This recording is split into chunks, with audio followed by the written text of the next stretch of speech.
He looked at his father and asked in a low voice, "Dad, that Charlie wouldn't be a member of the Wade family?" This would make sense. He is a member of the Wade family. That's why Isaac gave him face like this.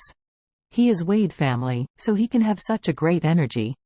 Ragnar looked shocked, hesitated for a moment, waved his hand and said, "No, it's still impossible. It is impossible for Wade family member to go to Orus Hill to be a live-in son-in-law. This is totally insulting thing. Not to mention that the Wade family is impossible. Even if the Wu family is less than 1/10 of the Wade family, it is absolutely impossible for me to let you or your brother go to Orus Hill to be the son-in-law of a pauper family. This is totally unreasonable." Roger frowned and said, "Then how to consider this matter? I can't consider it, is it Charlie?" Ragnar said, "I suspect it has something to do with him, but I can't figure out what kind of connection is in it. It just so happens that we have been trying to get revenge from him. This time, we even did revenge and investigation together." Roger hurriedly asked, "Dad, what do you mean, go to Orus Hill again?" "Yes."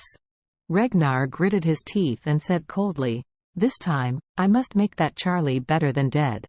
With that, he looked at Roger and asked, "Did you communicate with Fredman?" "Communication," Roger said hurriedly. "His meaning is very simple. As long as we move, he must keep up. He has a deep hatred of Charlie. Because of Charlie, he can't do everything. It is said to be painful." "Okay." Ragnar asked again, "How about Horaya, who was sent to the black coal mine to dig coal?" Roger said, "The situation on her side is okay. Unlike the Changbai Mountain, the two have always had masters guarding and not robbing them. The black coal kiln has no masters. If necessary, we can send someone there at any time to bring Horaya. Get her back." Ragnar said with a black face. The father and son of Changbai Mountain didn't snatch anyone over last time. This time they sent more people over. In any case, they must be snatched back by me. After speaking, Ragnar said again, "Let the 8 heavenly kings of our family pass. I still don't believe I can't get back the 2 stinky rag digging ginseng in Changbai Mountain." Roger exclaimed and said, "Dad, let the 8 heavenly kings go? Not so? Isn't this a sledgehammer? After all, the Wu family is the first family in the south of the Yangtze River. They not only have their own medical team but also their own master team. The Wu family's master team is divided into 3 echelons.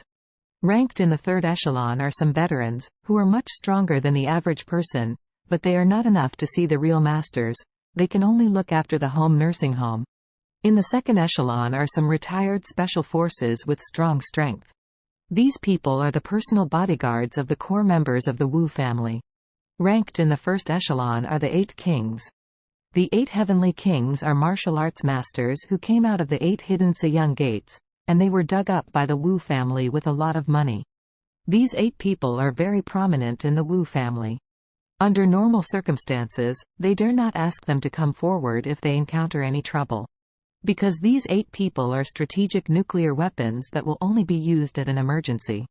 Ragnar knew that Charlie's strength was extraordinary, and he brought so many bodyguards last time, but against Charlie they were completely useless. He sent people to Changbai Mountain to snatch people, but the people sent were also killed.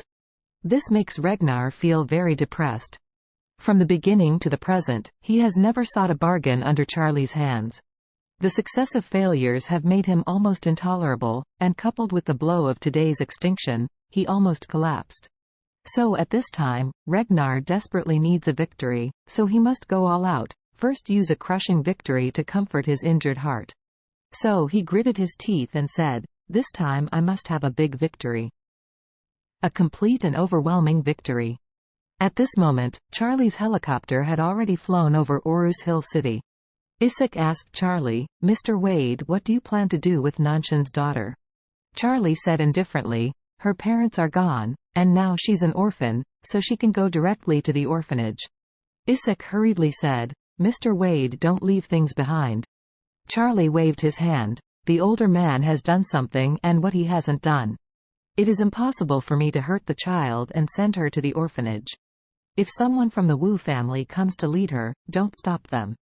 Isaac nodded and said, I think it is impossible for the Wu family to come and adopt this child, because the Wu family now hates Nanshan and the couple. It is estimated that this time the Wu family will lose more than half of their property. Tomorrow's stock market will reflect.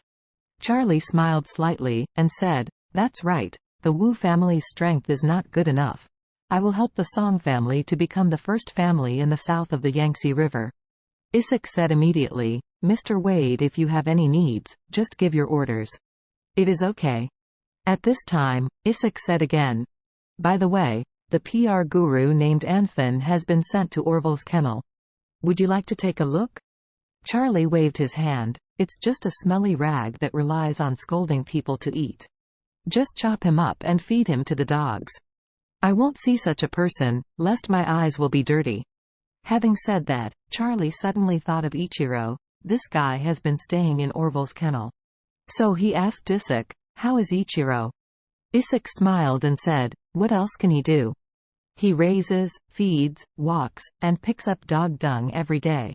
He doesn't dare to leave the kennel all day long. Now he only has to dare to go out and let his brother know.